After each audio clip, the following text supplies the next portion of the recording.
With proof లేకుండా అతను మాట్లాడు ఏదైనా సరే.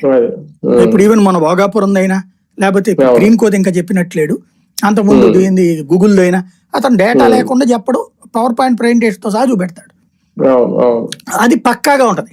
దాన్ని కాదు అనేది ఊరికి వేగ్గా మాట్లాడాలి కానీ క్లెయిమ్ చేయడానికి వీలు ఉండదు, అట్లాగే చెప్పుకొస్తాడు. ఇప్పుడు అట్లాగే ఈ విషయంలో డేటాతో సహా కావాల్సి వచ్చింది అధికారులకి. ఆ డేటా చూసినప్పుడు అతను 10 ఏళ్ళ డేటా చూసినప్పుడు అర్థమైంది ఏంటంటే ప్రతి ఏడాది 1000 కోట్లు గవర్నమెంట్ కట్టింది అనుకోండి, 200 కోట్లు 300 కోట్లు 400 కోట్లు మాత్రం ఇన్సూరెన్స్ కంపెనీలు కడతాయి. అంటే ఇప్పుడు పంట నష్టం జరిగిందని చెప్పి ప్రభుత్వం ఓకే చేసిన ఎంఆర్ఓలు అవన్నీ సర్టిఫికెట్లు ఇచ్చాక రాష్ట్ర ప్రభుత్వం ఓకే చేసి ఇన్సూరెన్స్ కంపెనీలకు పంపిస్తే వాడు అంతా ఇవ్వడు.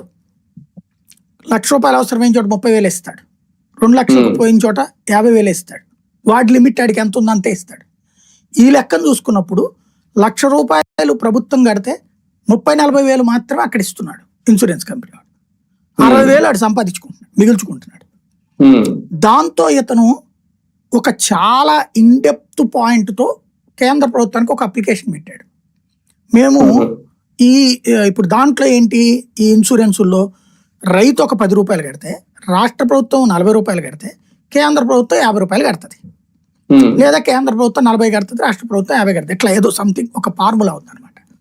ఈ ఫార్ములాలో రాష్ట్రం వాటా, కేంద్రం వాటా, రైతు వాటా 3 కలిపితే 1,200 కోట్లు అయితే వచ్చింది 600 కోట్లు అనమాట.